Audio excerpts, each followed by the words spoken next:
When you think about flying, what's the first thing that really makes you pause? Is it just the vastness of the sky, maybe? Or perhaps those headlines that occasionally pop up about, an airline incident? Air travel is incredibly complex, and honestly, getting a clear picture of what's truly happening can be tough sometimes.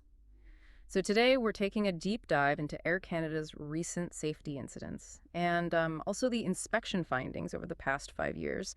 Specifically, we're looking at the period from about August 2020 right up to July 2025. Our mission here is really to cut through the noise, understand the nuances, and pull out the most important insights from the source material we've got. Think of it as, well, a shortcut to being genuinely informed about what's actually been going on. Right. And I think it's really crucial to frame this right from the start, to acknowledge that despite the incidents we're going to discuss, our sources confirm there have been zero fatal incidents involving mainline Air Canada aircraft in these past 5 years. That provides some pretty vital context for, well, everything else we'll explore. Absolutely. That's a critical point to start with. So, okay, let's dig into this then and explore the types of incidents that have actually been reported. Because while there haven't been fatalities, the sources do highlight, and I'm quoting here, several non-fatal mechanical failures or false warnings that required emergency responses or groundings. Let's maybe look at some of the most notable cases to really understand the specifics. We could start with a fairly dramatic and quite recent example. The Air Canada flight AC-872 incident that was June 5th, 2024.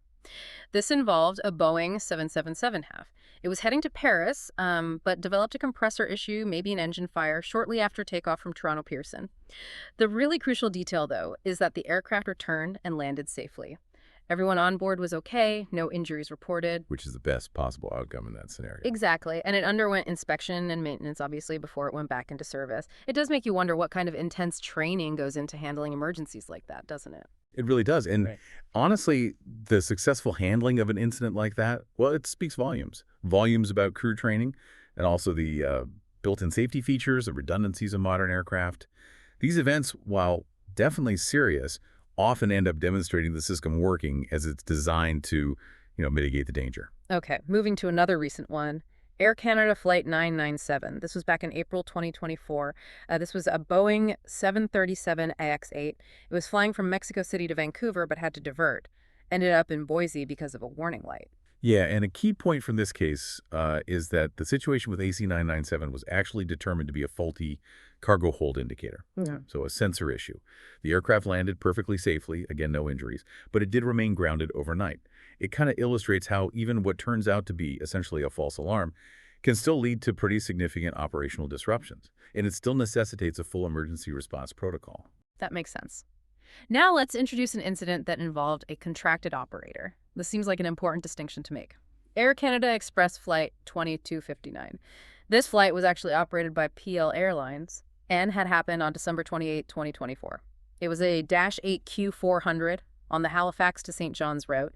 It suffered a landing gear collapse right on touchdown, caused a wing scrape, and even a fire. Serious stuff. Definitely. But the critical part here, again, is that all 77 occupants evacuated safely. No injuries reported. And that specific incident is currently under investigation by the Transportation Safety Board of Canada, the TSB. It's a really important detail, like you said, from the source material that this Dash 8 gear failure involved a contracted operator, PL Airlines, flying under the Air Canada Express banner. It just highlights the layered complexities and safety oversight when an airline relies on partners for some of its operations. Right, different layers involved. Okay, let's go back in time just a bit further. There was an incident with a specific maintenance angle that stood out. This was the Air Canada A330 main landing gear failure back on December 25, 2021, Christmas Day. So, on landing in Montreal, the bogey beam on the right main landing gear actually failed. The aircraft scraped the runway, couldn't even be towed. But again, thankfully, all passengers were rescued safely. Yeah, and delving deeper into this one, what's really quite fascinating here is the context. Maintenance had actually replaced some faulty bearings just days earlier. This was after a hot brake warning on that same gear. And the aircraft had only returned to service maybe weeks before this landing gear failure incident occurred. It really underscores the complex interplay, doesn't it, between maintenance procedures, the checks, and their direct impact on operational safety down the line. It really does. So given, the frequency of some of these non-fatal incidents we're discussing, is there a point where regulators or the airlines themselves might start seeing a pattern, even without fatalities? Like, what's that threshold, and how do these individual events feed into that bigger picture of aviation safety in Canada? That's a really excellent question. So in Canada, you basically have the Transportation Safety Board, the TSB, overseeing the accident investigations. They figure out what happened. Then you have Transport Canada, which is the regulator. They handle inspections, airworthiness certificates, the rules, basically. It's crucial to understand that TSB reports, they typically support safety recommendations. They focus on prevention for the future. They explicitly do not assign blame or liability. Accountability for the maintenance practices themselves. That ultimately lies with the airlines and with the regulator, Transport Canada, ensuring the airlines follow the rules. Now, investigations into incidents like these, they often highlight common themes. Things like component failures, we've talked about landing gear, engines, or maybe instrument system faults, annunciator issues, or sometimes, yes, maintenance oversights. These patterns, even if the individual incidents are non-fatal, are precisely what regulators and the airlines themselves watch very closely.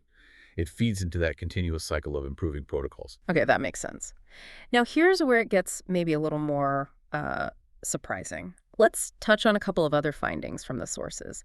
These might not be direct mechanical incidents in the same way, but they offer some unique glimpses into Air Canada's operations during this period. First, maybe circling back slightly to another significant mechanical event. Back in December 2020, there was a Boeing 737 MAX flight. It experienced engine indications mid-flight that, while it led to one engine being shut down, they had to divert to Tucson. Right. Single engine operation. Exactly. And while, crews are highly trained for single engine operations and thankfully no injuries occurred, this incident, like some others, it just underscores that critical reliance on instrument monitoring and crew response when component issues pop up, even if they don't escalate further. Precisely. It speaks to the robustness of those training protocols, really. It's not just about preventing incidents entirely, which is impossible, but also about how effectively they're managed when they do occur. And then there's this other really intriguing detail from the sources, the UFO near-miss reports. Apparently, in 2022, Air Canada pilots reported at least 11 sightings of unidentified flying objects over Canada.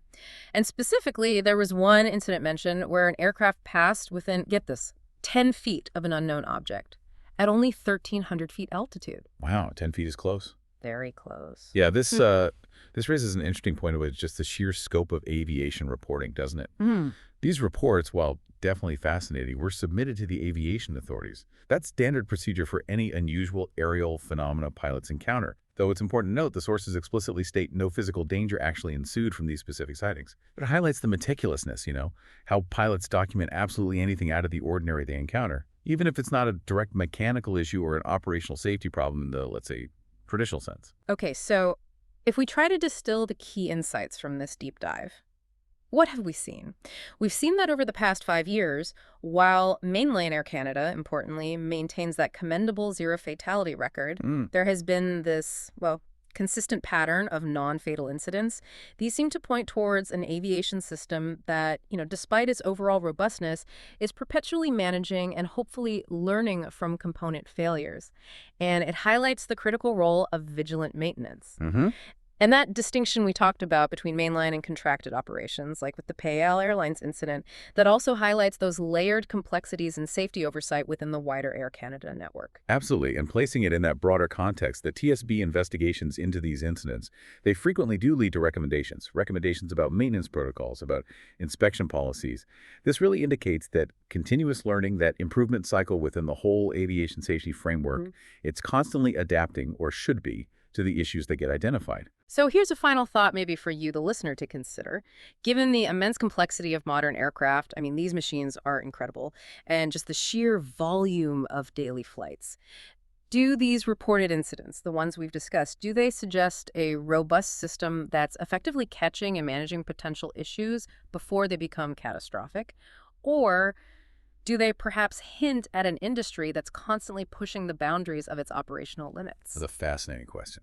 It is. And if you're curious, if you want to drill down even deeper into the official TSB investigation reports for any of these specific cases we mentioned, or maybe check whether they actually led to specific safety recommendations or changes in inspection procedures down the line, that's definitely something you could look into further yourself. The information is often out there.